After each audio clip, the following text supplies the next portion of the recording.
the phone, we've got a young lady called Polly Courtney who has set up a website called Girls in Football. Good evening, Polly. Good evening. How are you? I'm very well, thank you. How are you? Good, thank you. Now, have you got a background in ladies' football?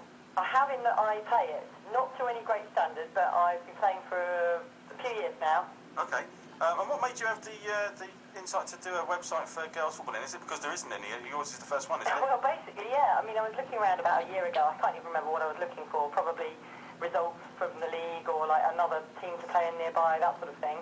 And I realised there was absolutely nothing online that did that for women's football. There's like hundreds of things for sort of youth sports generally, or men's football and all those things, but just grassroots women's football, there was nothing. Now, you also said in the email I saw that come to Portsmouth Ladies, you're going to be doing a regular newsletter. What's going to be involved with that? Yeah, we've got this fortnightly e-newsletter, so it comes out via email to all our members or anyone who opts in, and it basically tells people all the kind of exciting things that will hopefully apply to them that are happening in girls and women's grassroots football.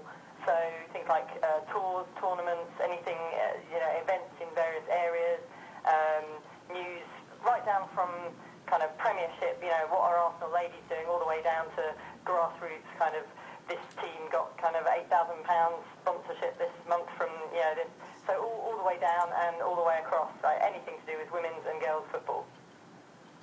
Now, the girls' football thing, you're doing that for nationwide. How did you get all the names and addresses then of all the relevant clubs? Is there some sort of directory or? There isn't a directory, but a lot of people sort of put themselves out there in terms of being a captain or an organiser or a manager. And I asked a lot of the we've got involved with the women's and girls development officers at the FA, which for anyone who doesn't know, they've basically got one person per county, sometimes more than one, and that person kind of oversees girls and women's football and tries to kind of bring about, more, raise its profile and help. And so we've been working with them to, do the same, but via our website.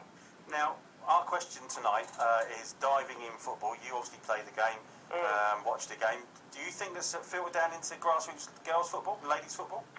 Not too much, I have to say. I think it definitely does happen, and it probably does happen more than it used to, but I think, I was wondering why I think it doesn't, and I think it's because, to be honest, I think girls and women play it for the love of the game rather than for the money, and so the sort of more grassroots and amateur level you get, the less diving there is. People just want to play and want to have fun, and they don't want to kind of be rolling around in the mud in the box trying to get a foul. So what you're saying then is women are too honest then? I think, I don't want to generalise like that. Someone will try and prove don't me beat wrong, around the bush, Polly. Tell you what you mean. But, I think to be honest, there is a difference between the way women play and or the way they kind of behave on the pitch and the way professional sports people play because of the money involved, basically. I think, as someone said before, I think money talks, and not just in terms of which clubs people play for, but the way they play. If you know that you're going to you're going to get paid more money for effectively being a better player, and if you think being a better player is diving and getting that foul, then maybe that's what people do. Hi, Polly, Gailey here.